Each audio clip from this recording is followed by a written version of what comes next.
Good evening and welcome back for the latest edition of the Four Score Speaker Series. I'm Jamie Stout, the Director of Membership for the Abraham Lincoln Presidential Library Foundation. I want to thank all of you for joining us tonight.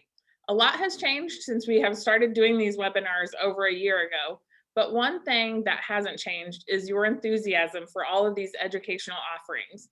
We consistently have over 200 people joining us each and every time. As always, we want to say thank you to our members and our volunteers for making what we do possible, and we welcome any new friends out there in the audience tonight that might be joining us for the first time. When we started doing these webinars, I have to admit that I was a little nervous. I didn't know where to begin, but our historians and our historical interpreters made it so easy to really pivot and make this possible for you guys. And as a lifelong learner myself, I have been educated right alongside you, learning so much, and I'm certainly super eager to learn so much more about Kate Warne tonight. So let me tell you a little bit about Sheryl Hinman. We are honored to have Sheryl join us tonight. She is a retired high school English and journalism teacher portraying Kate Warne. Sheryl began her career working at the college level with education majors. In addition, she was able to expand her interest in history by volunteering at the Abraham Lincoln Presidential Library Museum. Interpreting the character of Kate Warne has been a very rewarding experience for Sheryl, and she certainly enjoys interacting with school children and exploring museums during field trips, which is also one of our favorite times too. To see the museum full of children is always fun. So as always, we will entertain questions from the audience tonight. So please type those in the question and answers box below, and we'll get to as many of them as possible. So without any further ado, please help me welcome Kate Warne, America's first female detective. Good evening to you all. I am so pleased to be able to visit with you about my character, Kate Warne. First of all, can you all see me? I hope so. I would like to start by talking to you about Mr. Allan Pinkerton and how he started his detective agency in Chicago. He got the idea for this detective agency after working just a short period of time as a sheriff. And he realized there were a lot of things that the police could not do at that point in time. They couldn't cross the border of a state. So if you had a robbery somewhere, all they had to do was split out of town and head across the state lines, and then the police had to stop at the border. So he began to innovate by creating a detective agency in Chicago, and that started in 1850.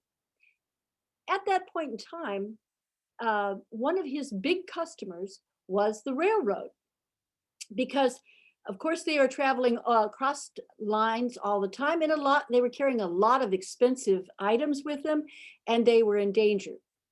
Now by 1856, Mr. Pinkerton's detective agency had been so successful that he had to put an ad in the papers asking for additional detectives. That's when I showed up and knocked on that door. He invited me in, and he was a little puzzled by what I was doing there, because as he made plain to me, we have no need for clerical work here, because after all, that would be what a woman would be coming to the agency for. Well, I surprised him a little by saying, no, Mr. Pinkerton, I understand that. I'm not interested in that kind of work. I'm here to apply to be a detective. He kind of leaned back in the chair and looked at me, and he said, ma'am, as if he needed to sort of introduce me to an unusual, ma'am, it is not our practice here to hire women for things like that. After all, being a detective is so dangerous. It needs a lot of physical work and so on. He tried to convince me. That didn't last very long. I looked right at him and I said, Mr. Pinkerton, women will make great detectives because men like to brag to women.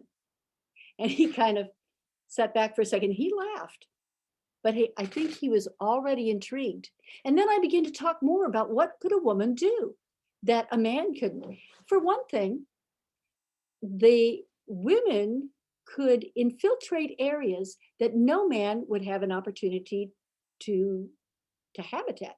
For example, I could go to those tea parties and I could sit there talking to somebody, look across at this individual and say, "Why, Mrs. Carlson, I understand that your son is in the military.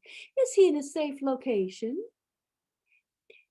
And of course, uh, men tell their secrets to wives, sweethearts, sisters, mothers, and I could gather that information from those women and pass it along. It didn't take long before I'd convinced the people that, yes, indeed, a woman might be useful. And in fact, within short order, he put me on a case that made my name and also improved the reputation of the entire Pinkerton Detective Agency.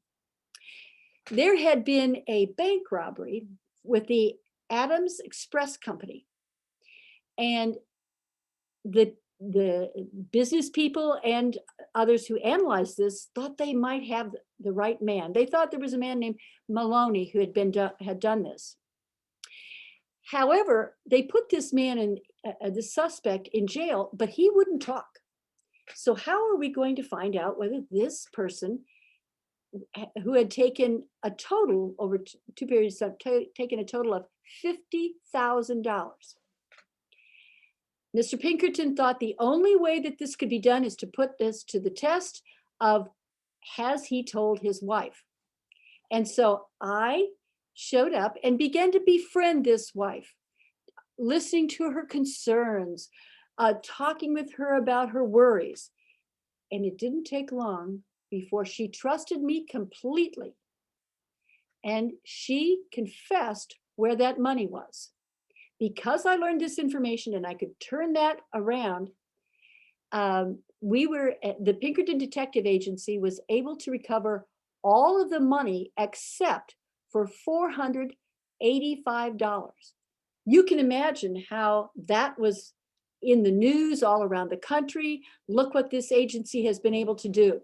Now, my name was kept rather secret because at all times I was using an alias, and we'll talk a little bit more about that. As the war began to be fairly apparent, I was contacted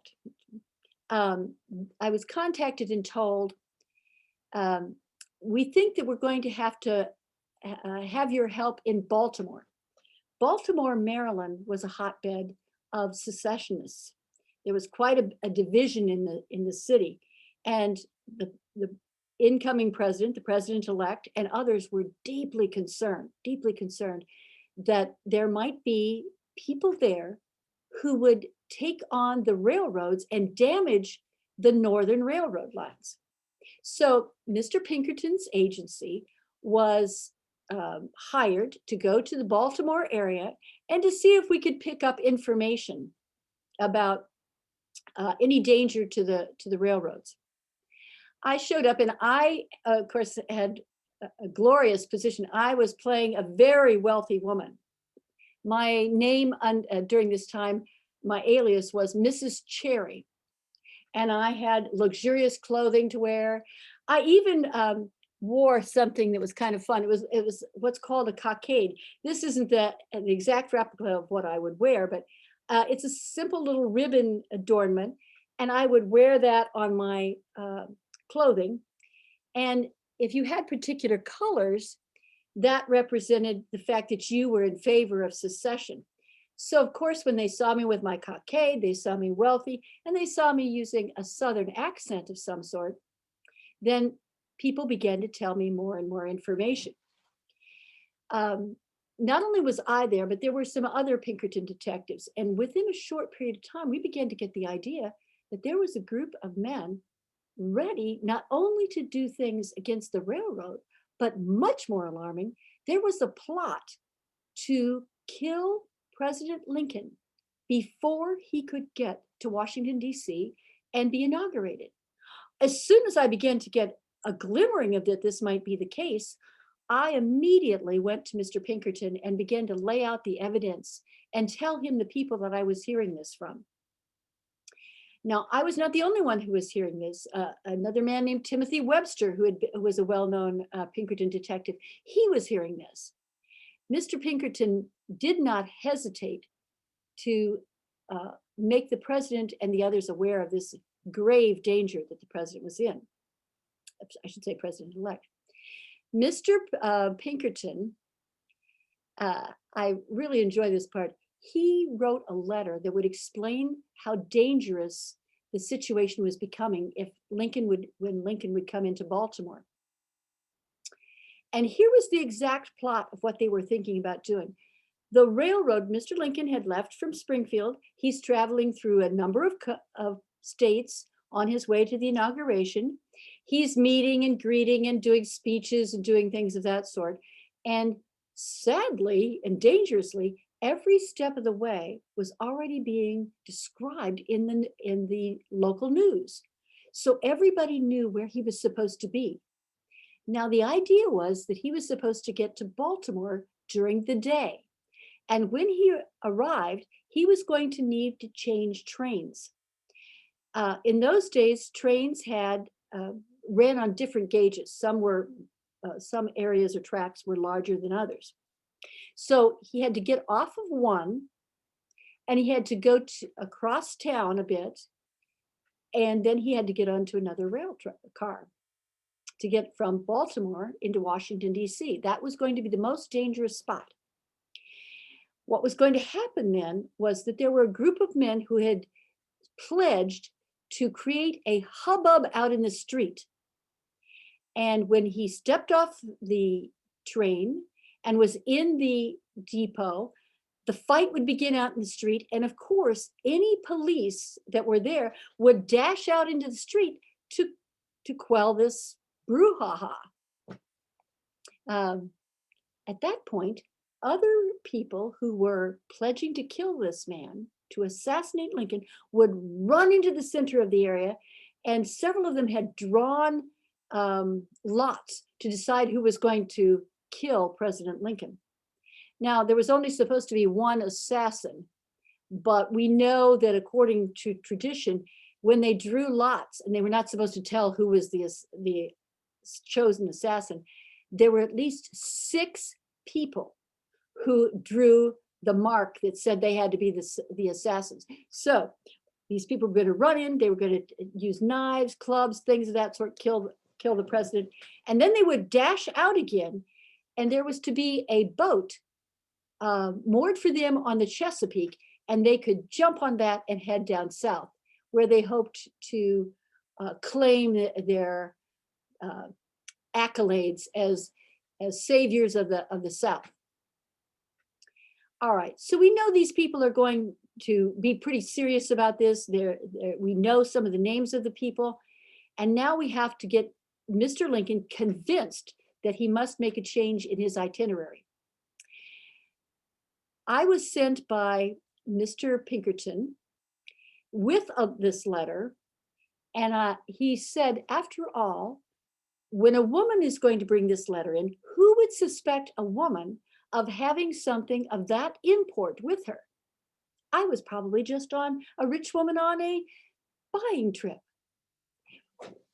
I arrived in New York with this letter, and of course I had to work my way through various layers of protection for Mr. Lincoln.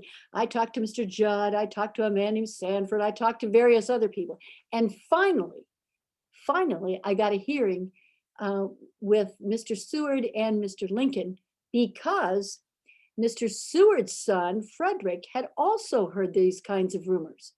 So between what Mr.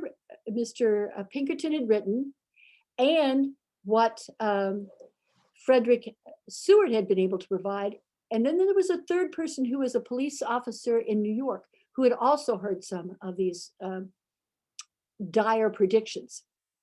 We finally convinced him that he had to make some changes. Now, we wanted to get him on a train very quickly, but Mr. Lincoln would not break some promises. He said that he had promised to go to Harrisburg, Pennsylvania, raise a flag, make a few little speeches and comments, and then attend a dinner. But we said, all right, he won't make any changes on that, but he has to leave that dinner much earlier than planned. And so, oh, I was so excited with this right away. When Mr. Pinkerton got up there to say, okay, it's a go, we're going to be having to do some things. Here's how the plans are going to be laid out. And they agreed that when he finishes, when they get him out of that dinner, he's going to be ferried, if you will, over to Philadelphia, Pennsylvania. And he will be put on a very fast train to get him in early to Baltimore. Now, what Mr. Pinkerton did then, after all, I delivered the letter, Mr. Lincoln is convinced that he has to make some changes. And we had talked about some ways to disguise Mr. Lincoln.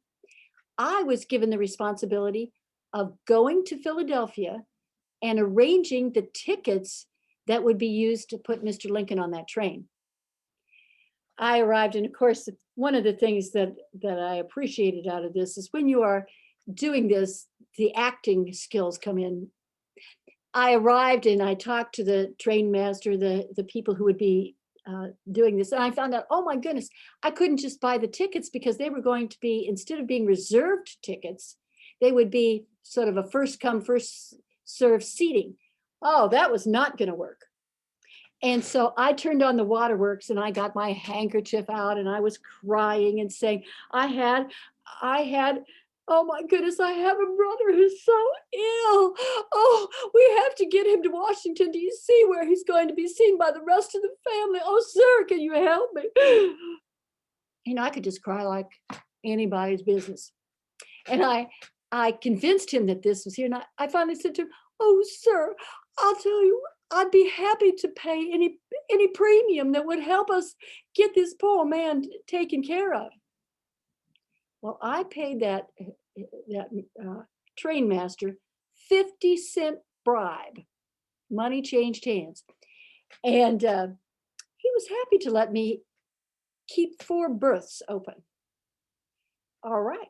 Now I just had to wait for them to show up. And sure enough, Mr. Lincoln shows up. And now we had to have that hat taken off of Mr. Lincoln because even, because of all the publicity that took place with Mr. Lincoln, everybody knew that he was wearing that stovepipe hat. So the hat had to be gone. And we put a little soft cap on him and put a shawl around his shoulders. Told that man, after all, he is so tall, he's got to shrink down a little bit, kind of hunch over as if he's real ill. And when I arrived there and was standing by the train, and I saw Mr. Pinkerton and some others bringing him forward, I raced forward and embraced my brother.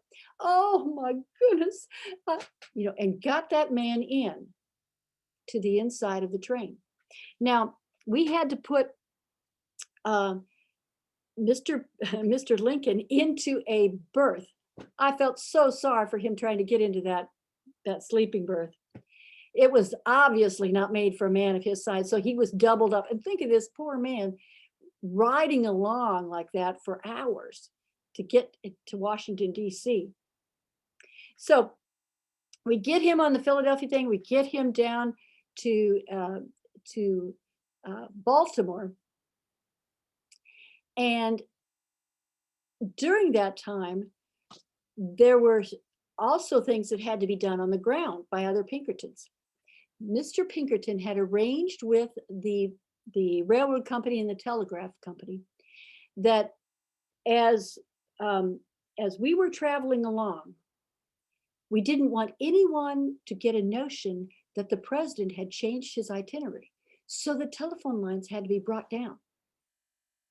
And someone would detach those and wait for a while until the train was all the way through. And then they could be hooked back up again, but not the whole way through from Philadelphia to Baltimore. They only were done when the president was completely through each area. Mr. Lincoln arrived at about 3 a.m. I had been on duty at that time. I stood watching very carefully in the area to make sure that no one would come through. I had in my handbag, I had my brass knuckles and I had a derringer, because if villains were able to get through the Pinkertons that were guarding the area, I was in front of where the president was in his sleeping berth, and I was the last line of defense for the president-elect of the United States. It was interesting when we finally got there to Baltimore. It was quiet. We were able to get him into a little conveyance to send him across town. And I felt like, whew. I feel that now he is on the train from Baltimore to Washington, D.C., and it's straight. There are no stops there at that point in time. I looked at that and I thought, job done.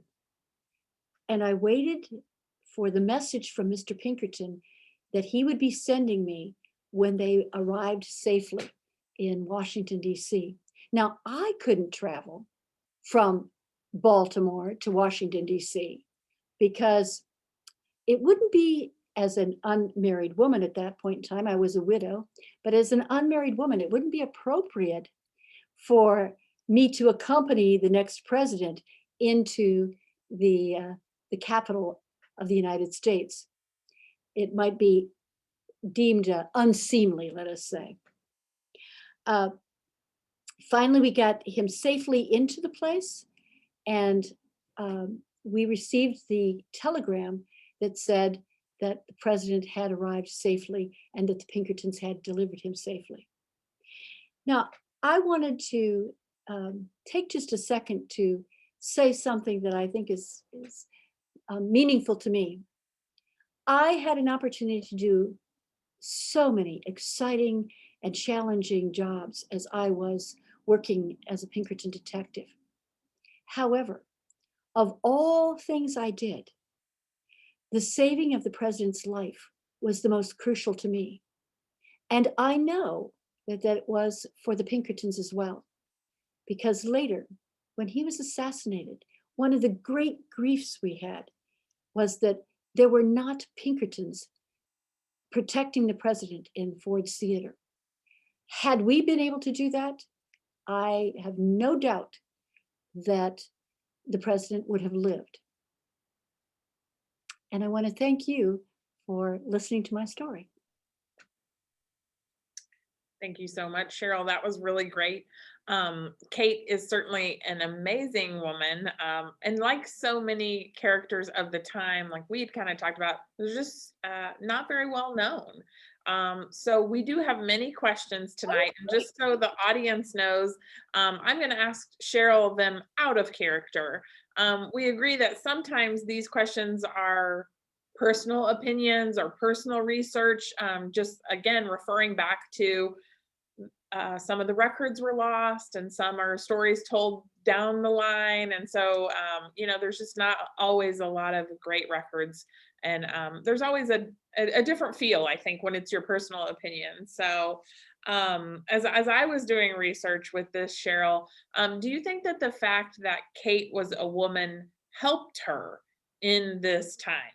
I see it really as an asset being a spy in the 19th century sexism, but I think it could have helped her. What do you think? Oh, there were a number of ways that this was helpful, especially if the person who was playing that role was deemed a lady, because there were certain things that a man would not consider doing.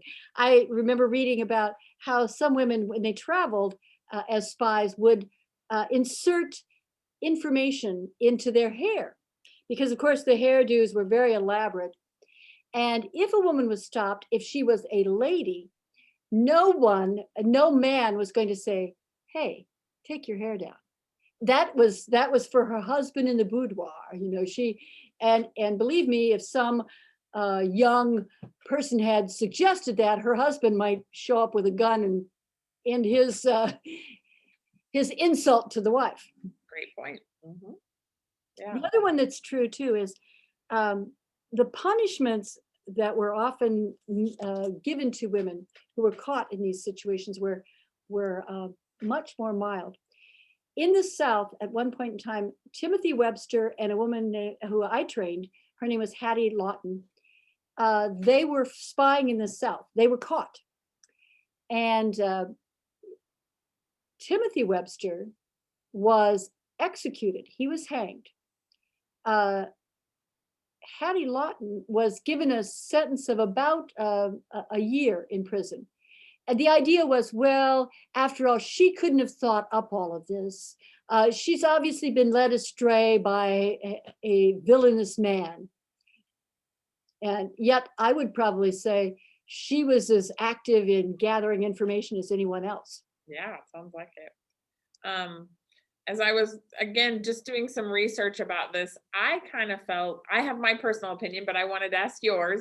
Do you see Mr. Pinkerton as a progressive for hiring the first woman detective of America's time, but of this time especially? Was he progressive? Oh, yeah, he not only was progressive, but he actually he reveled in it. He said that he bragged about the fact that this was an innovation, and that it had been so successful. He also he had a line in one of his books that said something like, it was this was a progressive era in a progressive country. You know, he obviously felt like this is the time for innovation, and we know from his innovations in the Department of Detection that he was a man who was ready to try new things, ready to take risks. Yeah, that's awesome. You led to some of this, but how did Kate blend in? How did she become one of the Southern Belles when she was really a Union spy? Or how did she blend into the communities that she was trying to get information from? Oh, lots of things. One thing she did have the ability to generate a Southern accent because she had spent over a month in Montgomery, Alabama on a case. And so she'd heard this accent a great deal. And I'm sure she had to mimic it. She had been an actress after all. So she was able to just pick up a line, and she had to keep in character all this time. At one point in time, she was actually insinuated into the home of a man that was a murderer, was eventually convicted of murder. And during the time she was there, she had to stay in character the entire time, no slip ups. The other way is by the clothing she wore. And I actually brought this here because I thought this was so much fun. When someone was doing this kind of work, it was important to have the right clothing. It certainly sets you apart. It could be having that cockade that you wore. Here's one that I like to call my Mrs. Cherry outfit. You'll see that it's a very elaborate hat and it has some cherries on it. And it would, just looking at this hat, you would know that the woman who was wearing it was a wealthy woman. She, for example, has ostrich feathers and lace. And among the many things that make her very, very, very wealthy would be all the ribbons. The more length and style you had to your ribbons, the more you were showing off your wealth. That's awesome. Yeah, you would definitely blend in well with something like that. And I'm sure, and someone else from the audience as well kind of mentioned that she was an actress. Do we know any more about that time period of her life? We don't know much more about that, other than that is something she stated she has as a talent. And I do believe that if I remember one piece that I read, that she elevated the ability of the Pinkertons to go in disguise. Mm-hmm. And certainly she trained all the women. She actually became, excuse me, she actually became the superintendent of female detectives. And there were several by the time that the Pinkerton Detection Agency had been in full force. That actually is also a question coming in from Marcia Curtis. She said, did hiring Kate start Pinkerton's more towards hiring more women? So can tell us a little bit more about that and kind of what she ended up doing later in life? Yes. one of the things that happened there is they began to see a tremendous need for playing all different kinds of characters. While Mr. Pinkerton said of me that I wasn't a particularly attractive woman, but in his book he said this, but I could be very open to conversation.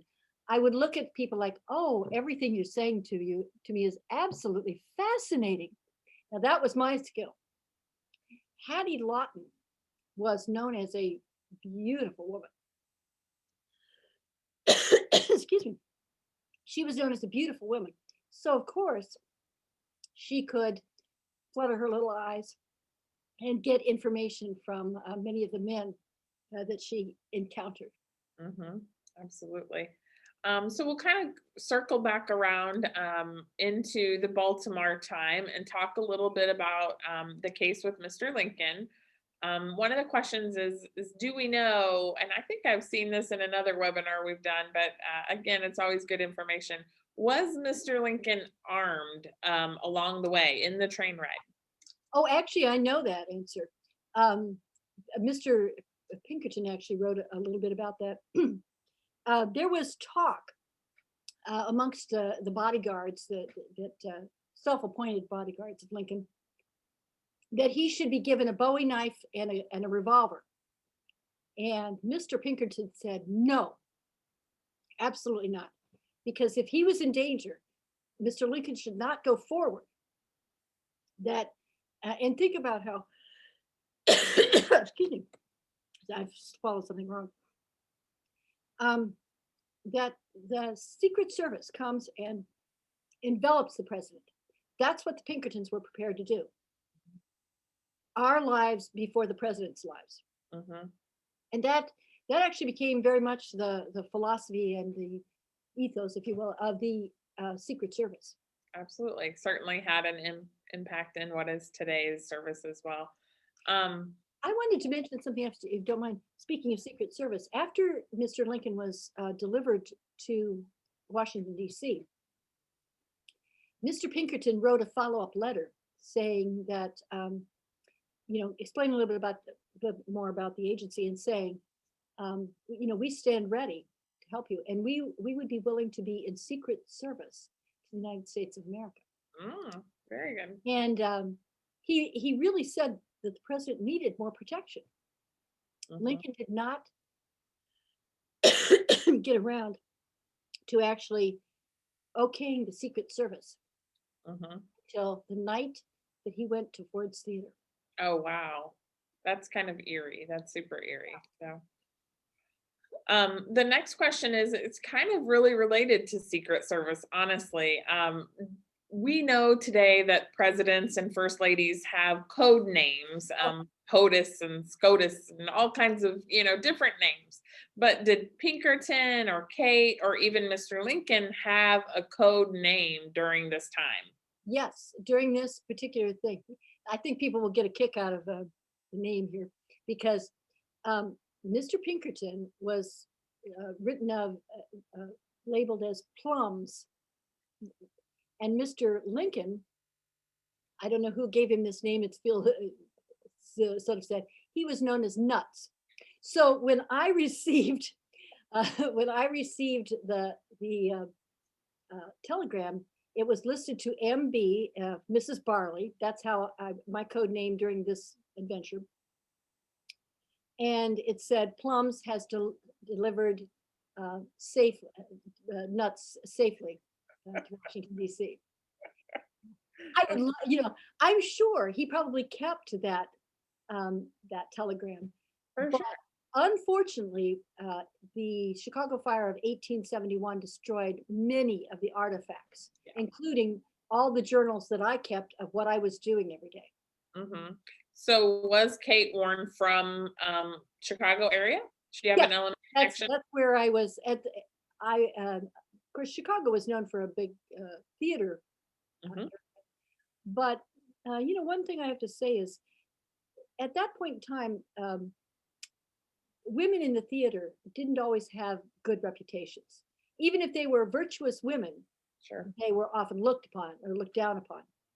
And so the fact that I think more than anything else, I see Kate as wanting a profession that not only pays very well, but also would be a profession that would be respectable in her own eyes. Do we know much about her pay at the time? Oh, yeah. Mr. Pinkerton charged $6 a day for his detectives, and man or woman, as far as I've been able to find, man or woman, made no difference. As detectives, we received $3 a day. Now, to help you understand how much that is, I that represents a considerable amount of money. A well-known blacksmith, very honored profession at the time, would make about $1.75 a day. So it was a substantial salary. And the other thing about that too is you are, after all, risking your life. And, that's certainly worth the money. Yeah, absolutely. Um, I understand that Mr. Lincoln paid Kate a compliment. Oh, Can you mention something about that? And then what did Kate think of Mr. Lincoln and her time with him? well, actually, Kate actually wrote this down, and it was reported later on. He said to her, I believe it has not hitherto been one of the prerequisites of the presidency to acquire in full bloom so charming and accomplished a female relation. Because after all, I was his sister in this event. Now, I looked at that, even as I first heard it said, I thought, there's a politician for you. Certainly a gentleman. Uh, Yes.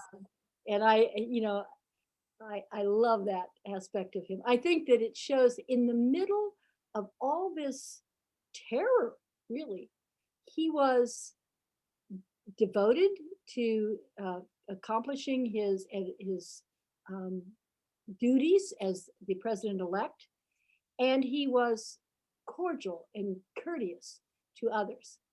For sure. That's something I appreciate very much. Now, me, I wrote down, and I didn't, of course, say this to him, but Mr. Lincoln is a very homely man, and he's so tall. I can't imagine how he's going to, ride, for hours in that horrible little berth that's up there. It wouldn't have been the first time Mr. Lincoln would have heard that. There's a lot of history that goes along with that for sure. Being recognized as a very tall man, homely at times as well. So, speaking of kind of the actor area, was John Wilkes Booth a part of the Baltimore plot to kill Mr. Lincoln at all that we know of? We don't know of him having any part in that particular era, but we do know, of course, that he came from the Baltimore area. And we also know that he had very strong views about this issue. When he was very young, he had a good friend, Tom Gorsuch was the man's name, yeah, the boy's name, I should say. And the Gorsuch family had slaves. They ran away. And of course, because of Dred Scott, when they were finally discovered, Tom's father went to Pennsylvania to try to get them back. And while he was there, he was attacked and killed by abolitionists.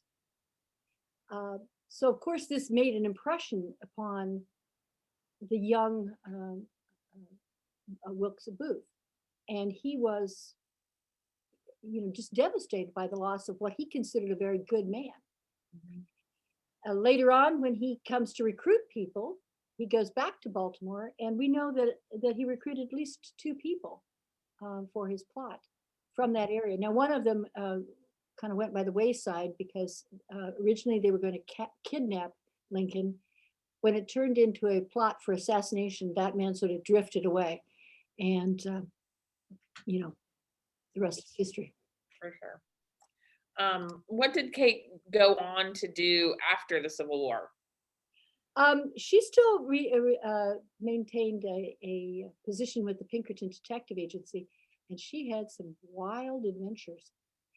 One that I've always enjoyed was a Captain Sumner, I think, came to the agency, and he said, I believe that my wife is trying to murder me. That I need for somebody to to check on this. And there was another woman named Mrs. Padmore. So he had contacted this woman, and this woman said, yes, I think that your wife and my husband are in cahoots to harm us. So, you know how seances were so important in that era. And we knew that Mrs. Mrs. Sumner had quite a belief in this. So I was deputized to become Madame Lucille, seance provider extraordinaire. And apparently she could do all kinds, Kate could do all kinds of voices. And she would respond as if the spirit is coming across, and oh my goodness, she would describe these horrible things that were happening. Now, the husband had given her various pieces of information so she could, I think that I see that you had a sister who is calling from the graveside. She is worried about your behavior. You can just picture this. It terrified this woman so much that she was near to passing out with fear. And she confessed that, yes, she was attempting to murder her own husband. Took care of that situation. She's a fortune teller. Oh, yes. Poor fortune for the other lady, but good for the Pinkerton Detective Agency. Absolutely. She was good at her job. Oh, yeah. Pamela from the audience is asking, did Kate ever go on to remarry or have children, or was she just too busy chasing bad guys? Never married again, and had no children. And in fact, when she died of pneumonia, Pinkerton was at her side, and she had no family at all. So he buried her in the family plot and saw to a nice gravestone for her, things of that sort. And he put in his will, because, after all, what might happen, that no one was to ever, desecrate any of the, because in those days, sometimes they would resell a plot years later. He wanted nothing like that to ever happen. He also did that for something very similar for one other person. Timothy Webster, as I said, was executed in the South. And his wife, his family were so devastated. He was risking his life for the country, but he was sort of buried with no ceremony whatsoever. And Pinkerton went to that wife and he said, when this war ends, I will send my deputies down there. I don't care what it takes. We will bring him back and bury him in Union ground, which he did. And he brought him back and buried him. That speaks to I don't know, what do I want to say, a commitment to an employee.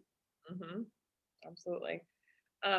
There are some questions, and you alluded to it just a little bit right there too. Do we know that much about Kate's life before she was widowed? Did she have it sounds like she might not have had a family that she could go back to or anything like that at all. Do we know where she was born? Or the only statement that we know is, because as I said, all of her journals and everything were just burnt up. Right. Mr. Pinkerton later wrote a number of books, and in that, one of the things he said is that she came from a very poor family, very large, very poor, and she had, because she had taken over the responsibility of both her parents have to work, taking care of the family, she had very little chance for education. And she must have been absolutely brilliant at being able to pick up on educated speech, because she certainly portrayed an educated woman. And all we know there is the family was very poor and a large family. But you're not going to go back to that situation. They don't have anything to take care of you with. No, especially when you were having a job that sounds like it fulfilled her creativity, as well as it paid very well for that time period. So that wasn't all bad. And it sounds like Mr. Pinkerton was probably a nice guy to work for. So speaking of Pinkerton services, it's my understanding that they still exist today. Can you tell us a little bit about what is Pinkerton services and what it might be today, or anything? Oh, yes. the Pinkerton Detective Agency was so successful, it spread all over the United States, and pretty soon they were putting Pinkerton detectives in all over the world. And in fact, at one point in time, there were more Pinkerton agents than there were soldiers in the United States Army. Oh, wow. That much of success obviously continued. And today, the Pinkerton Detective Agency specializes in risk management and corporate security. Really the same kind of thing that he was doing, his original vision of the agency.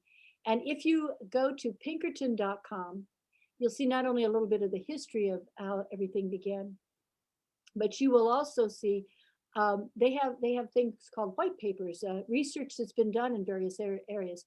I noticed one that I was looking at recently that said, here's the threat assessment for climate change.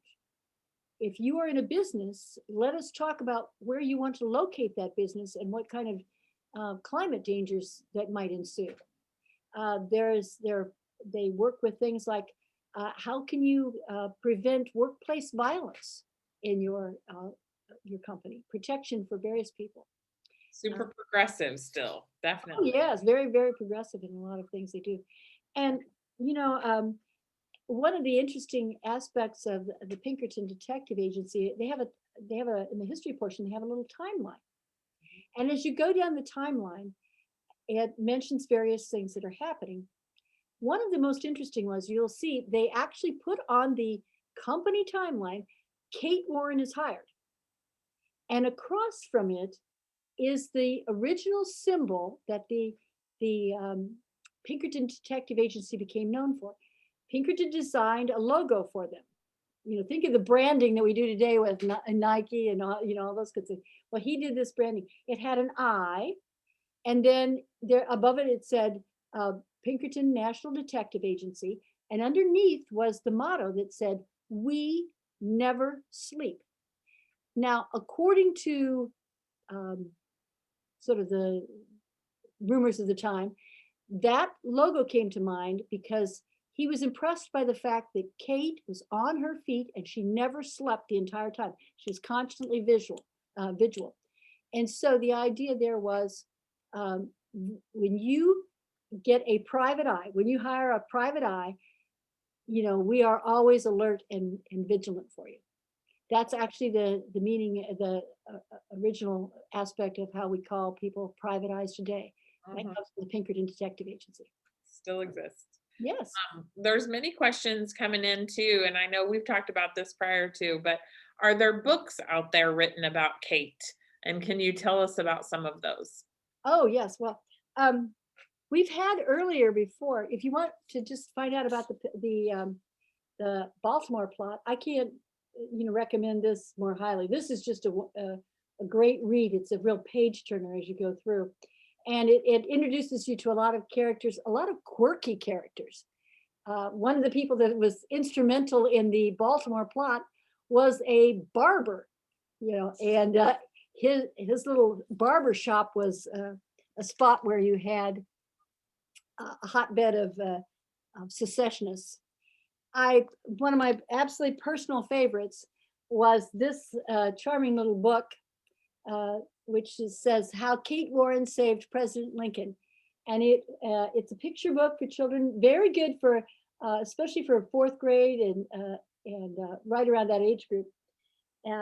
It tells not only about her work during the time when she was saving Lincoln, but it does tell about the fortune teller episode too. That's a lot of fun.